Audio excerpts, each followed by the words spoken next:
La vérité, le cinéma c'est 24 fois la vérité par seconde. Aucun film n'aura fait couler autant d'encre. Genève, un assez joli lac, le Léman, sépare la ville en deux. Même un soldat, on ne peut pas le forcer à tuer quelqu'un.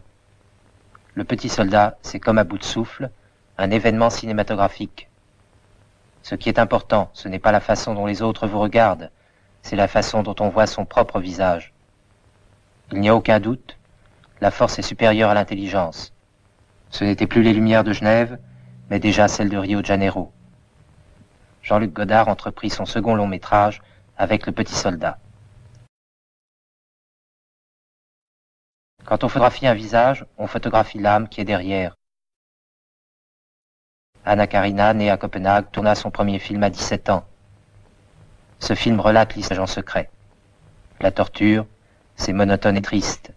Il est difficile d'en parler. Le temps de l'action a passé.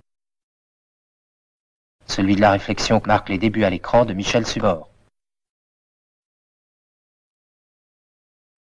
Bruno fait à Genève la connaissance d'une covergirl danoise.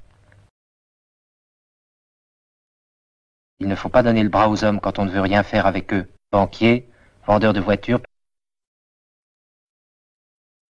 Mais c'est aussi une histoire d'amour.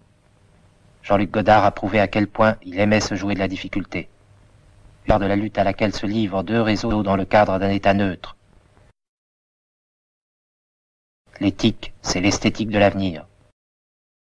Intermédiaire, fils à papa, la guerre secrète brassait le nez de mesurer l'audace du jeune cinéaste. Une victoire, c'est mieux qu'une défaite. Le petit soldat, les hommes et les idées, a un rythme toujours plus sanglant. Après plus de la compagnie française d'information. Étrangère qui parle français, c'est toujours très joli. La lutte sourde mais inexorable de deux réseaux, c'est là un aspect absolument inconnu de la guerre secrète qui est livrée à l'écran. Maintenant, tout se tait, l'ennemi dans l'ombre se repose. Enlevé et torturé par les membres du réseau adverse, il tente avec succès une évasion désespérée. Véronica avait l'air de sortir d'une pièce de Jean Giraudoux. C'est avant tout un film d'essence. Bruno Forestier, reporter.